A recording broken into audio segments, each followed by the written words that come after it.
Behind me, there is one robot in here cleaning the old metro station in Huachan North, Shenzhen, China. And everyone just crossing in here near the robot. No one care anymore because everybody, local people and foreign people, are habit these robots to cleanse the metro station or outside the streets. Everywhere have a robot in Shenzhen city. I'm still inside of the metro station in Shenzhen, Huachan North, and there are AI robots in here.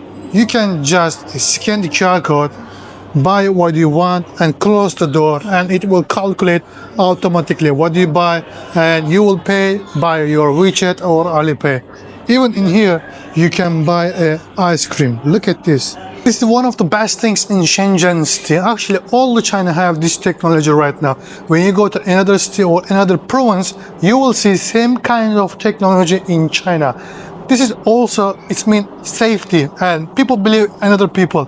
They know what you are taking from that fridge, or they know and there will be nothing happen to the AI machine while cleaning outside the streets or inside of the metro station.